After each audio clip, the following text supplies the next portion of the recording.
Guys and girls, welcome back to the vlog. My name is Gary Blackwood, coming at you from inside the Hustler Casino in Los Angeles, about to get started for episode 6. It's been a bit of a weird trip so far. I'm up $7,000, but I don't think I've played that well. I think yesterday, in hindsight, in the last episode, I thought I was playing well, but yeah, upon reviewing it, I was playing really badly. So I'm setting the standards today. I'm going to play my best poker. I'm not going to spew, I'm not going to make any fuck you calls, I'm not going to do anything silly. I'm going to play my heart out. Let's check out the action. So the 5-5-10 normally starts at 1 PM during the week, but it's Saturday today and it's going to start a little later. I was in the casino for 12 hours yesterday, so no complaints from me. We kick off at around 3 PM and it takes about 30 minutes before I get into my first noticeable pot of the day. Picking up this ace-queen offsuit in the hijack, I make it $30 to go. The button makes it $100 to go. He's a fan of the vlog, he tells me. Super nice guy. I'm going to make the call here. We're going heads up to the flop. It is ace-jack-7 with 2 clubs. I, of course, check and the button c-bets here for $75. Easy call for me. To the turn we go. Not ideal. It's another club. It's the 5 of clubs.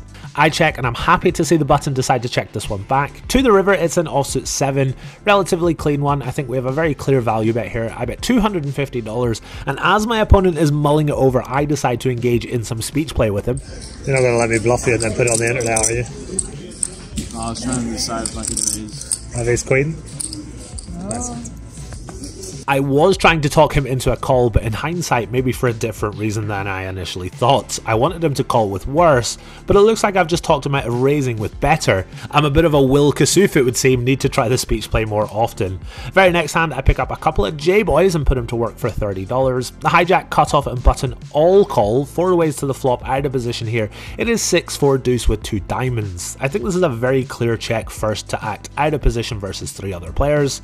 The hijack takes a stab for $50. Cutoff calls, and then the button makes it $175. Honestly, I don't even think about it. I'm just out of there faster than the speed of light. It's such a gross spot with our jacks, and I don't see anything other than folding working out well for us. The other 2 players all fold as well. The button's raise is going to take this one down. Next up, we have a PLO double board bomb pot hand. These are crazy action, and nobody plays them well, myself very much included in that. I've got ace 10, 8, 7 with nut hearts. The second player on the flop bets out here for $175. I am the only player that sticks around to the turn, and oh my word, we have 2 nut flush draws now. Are there even any hearts left in the deck at this point? Villain is going to keep bombing here. He bets $400. Think we just got to shut our eyes and call here. Double heart river, 1-time dealer. Not on the first one, and not on the second one either. It really sucks to brick on both boards. I, of course, fold versus the jam that comes my way. The other player turns over his hand. He's got 7-6, 4-3 Badoogie. Fair play to him. He's gotten max value out of me. Down about $1,400 after only 90 minutes or so. A little annoying, but I think I'm playing fine, which is all that really matters.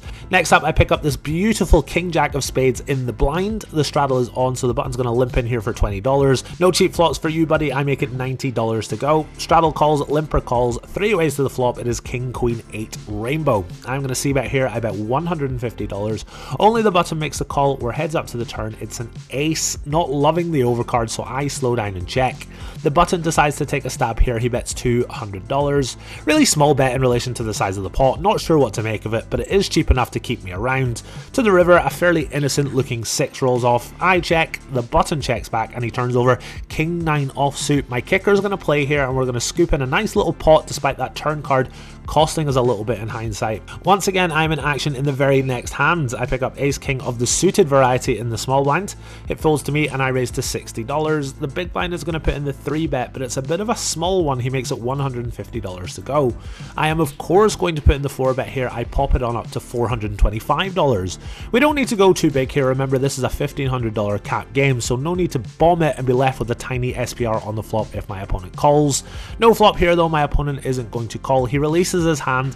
Bit of a waste out of ace king suited, but not to worry. 6 minutes later and I'm in the straddle. The cutoff makes it 60 to go. The button calls and I look down at queen jack offsuit. I'm going to call as well. 3 ways to the flop here. It is jack 6-5. Checks to the cutoff. Who's going to c-bet here? He bets $80. Only I stick around to see the deuce roll off on the turn. I check and the cutoff decides to check back. Pretty confident I have the best hand here, and even more so when we river a set of jacks. Oh my words. There's lots of missed straight draws that I can have from being in the big blind, so I decide to bomb it. I bet $470.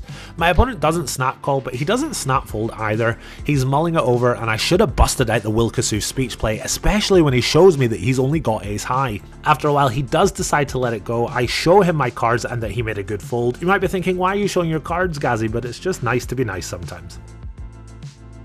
Really hope you guys are enjoying the vlog this week. This is your weekly reminder to click that sub button. For those that don't know, I bet $2,000 on myself at 50 to 1 that I can hit 1 million subs on YouTube before Brad Owen. I love Brad Owen, got so much respect for him. It's nothing to do with him, just a way to motivate myself. So if you can help me win 100k by clicking that sub. Oh, hang on.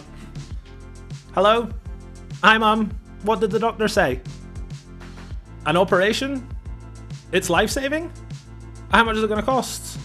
$100,000? After another bomb pot debacle where I get 3/4 for a pretty chunky pot, the game unfortunately breaks and I have to choose between going home and taking over the Scandinavians on Civilization 3 or jumping into the juicy looking 5-5 game that's running.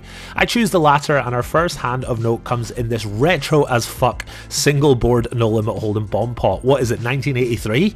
The flop is Jack 8-7, I am third to act, and to be honest, once I look down and see a 9, I decide I'm just going to go berserk here. Only hardcore Civ 3 fans will get that reference. Let me know in the comments if you're one of them. Anyway, I bet $75 on the flop. Only the player 2 to my left makes the call. We're heads up to the turn. It is a queen. I'm going to continue to tell my story. I bet $210, setting up for the river jam. My opponent thinks for a solid 90 seconds or so before folding 8-7 offsuit face up. What on God's green earth has just happened? He's just folded 2 pair on the turn, and I of course have to show him my bluff. I was so surprised to see that, but that's the power of the blockers. Up next is a hand that you may have already seen on my socials. If you don't follow me there, you can find links in the description of this video. Button opens to $20. The small blind is a bit of a loose fun player, shall we say. He calls as well. I'm in the big blind with 9-8 offsuit, bit of a loose peel, but in position versus the small blind here, I think this is mandatory. To the flop, it is 10-9-4 with 2 diamonds. The button bets $25. Small blind comes along, and I ain't folding just yet. To the turn, it's a pretty good one. It's an offsuit 8. 2 pairs for me, but it does complete some straight draws. So when the button bets again for $75 and the small blind calls, I think we just got to proceed with caution here and call. To the river, it's an ace, and what's surprising is the small blind leads out here for $100. I was a little taken aback by this, and we also have to factor in the button is still in the hand and he's uncapped. So I decide against raising here. I just call. Back over to the button, and he doesn't waste any time putting in the river raise to $400. The small blind snap folds and actually stands up and walks out the casino, and it's a really gross spot for me. But same as the last episode when I had ace-5 suited, I just don't think I'm ahead here. I sigh, I keep my discipline, and I just let this one go. It's a very disciplined fold from me. I'm playing much better today than I did yesterday, still bleeding a lot in small pots though, and still peeling a bit too wide out of the big blind. Speaking of which, next up I'm in the big blind with 10-6 of spades. MP has raised to $20, cutoff is called, and I make the call as well. This is just a little too loose. A lot of our pairs are dominated, and we should be letting this one go, especially out of position versus 2 players. Anyway, to the flop, and what a flop it is. It is 9-8-7 with 2 diamonds. I have flopped the second nuts.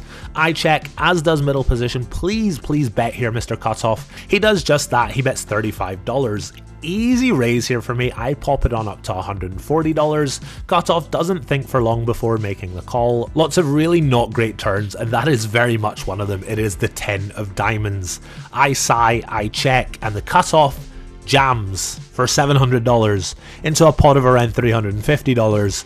I do not call. Bit annoying to flop so well and fold on the turn, but like I say, there weren't that many good turn cards there anyway. Moving on to my final hand of the night, the straddle is on. I raise on the button with ace-5 of spades, very standard of course. Both blinds make the call, and then the straddle puts in the squeeze to $130. Very easy call here for us on the button. Hopefully the blinds will come in as well.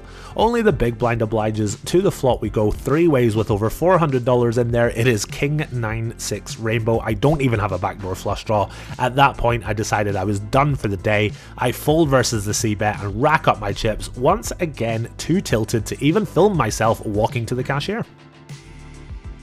And that brings us to the end of episode 6. I lost about $2,600 today. I don't think I did much wrong, to be honest. I felt like it was just a bit of a bleed. Absolutely not complaining.